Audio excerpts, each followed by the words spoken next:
Good morning, everyone. Good morning, everyone. How is everyone doing today? Let me get situated. You can start sharing some of these things. Start sharing some things right now. Let me get my recording on. Okay, if you can just start sharing. Let me set some things up right now.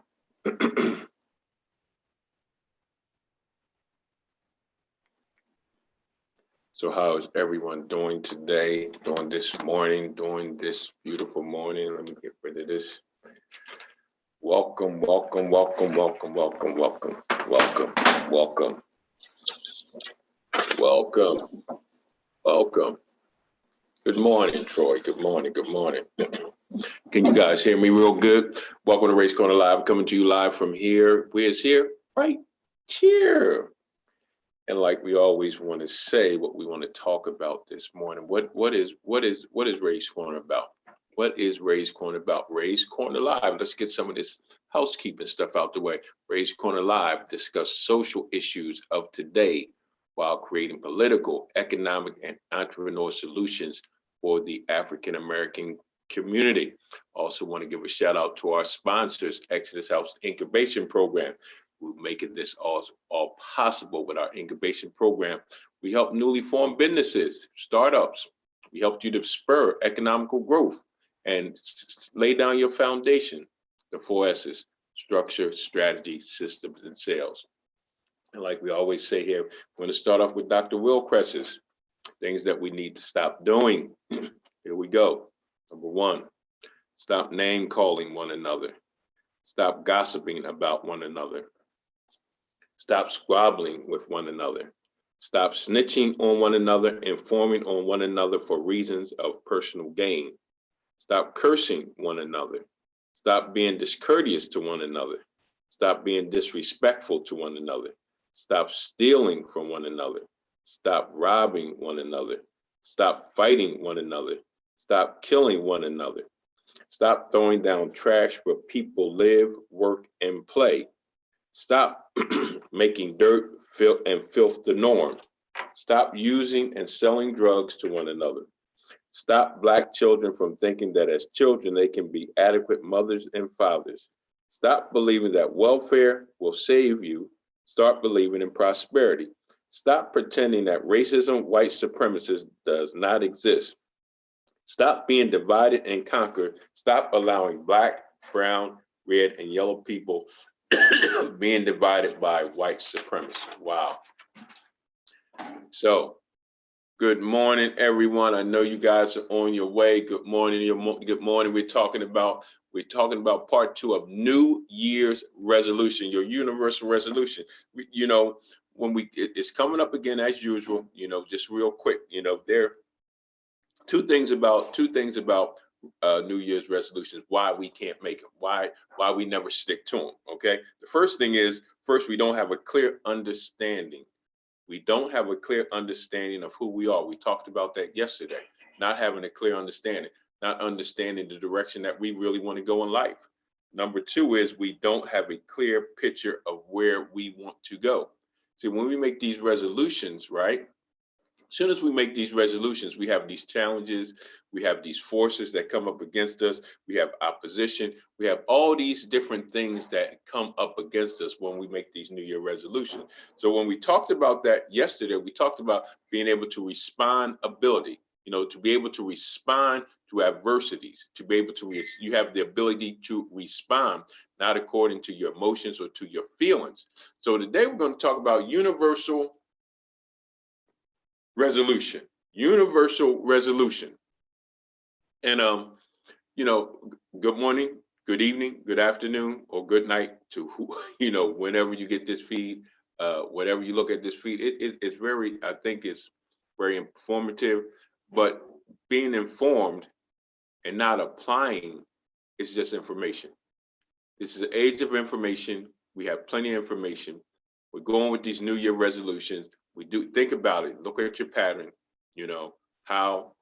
why it doesn't work. Well, we're coming up with the solutions. If you're with us through this whole process, We're going to be talking about three things. If we go through this whole process, applying your New Year resolution next year should become different. So we're talking about universal resolution.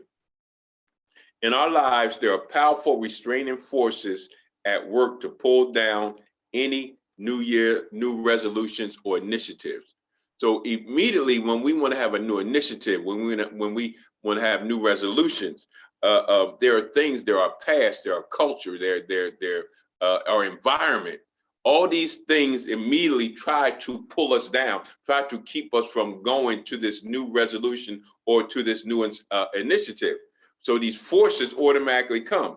And we're going to share about three things. Among these forces, we're going to talk about three. It's probably a whole lot more, but I'm going to share about three of them, okay? Among these forces are one, appetites and passions.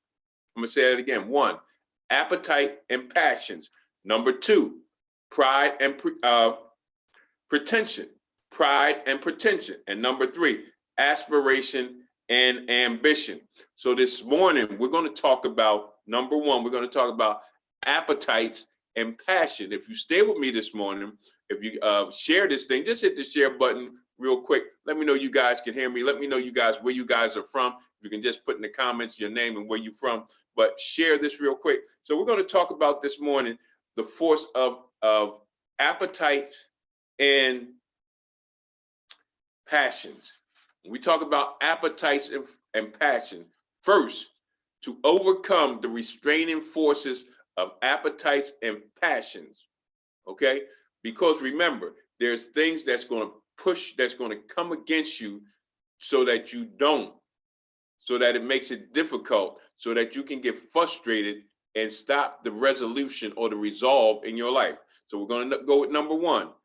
And this is, we're talking solutions this morning. You know, a lot of people want to give you information, but here, remember we said we give solutions.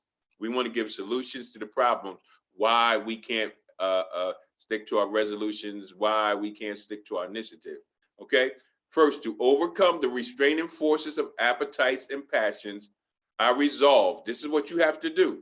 When I say I resolve, say yourself, I resolve, you know, type in box, I resolve to exercise self-discipline and self-denial.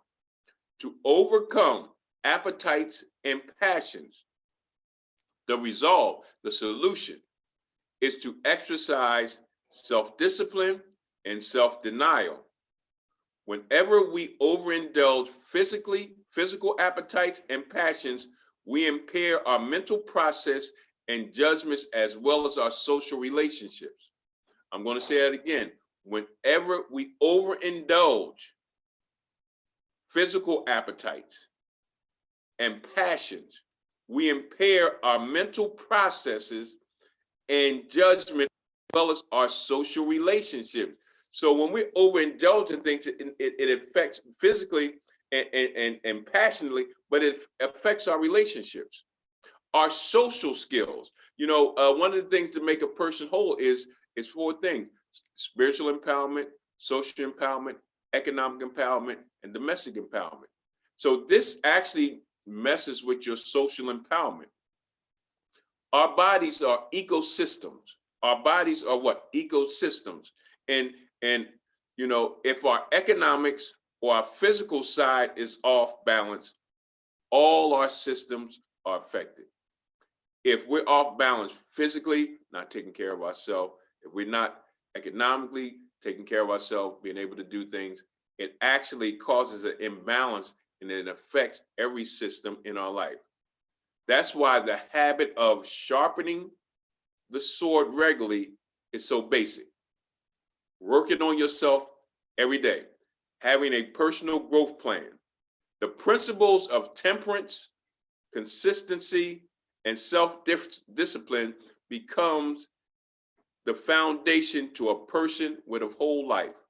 So if we want to move forward, right, and we're talking about what is our solution? How do we keep these resolutions? How do we keep these initiatives that we want to start? We have to live by some principles.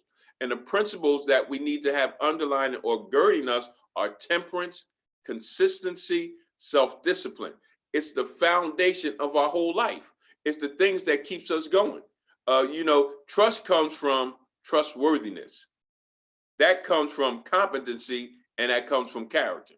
So in order to trust or have trust or get trust, it's us working on our character.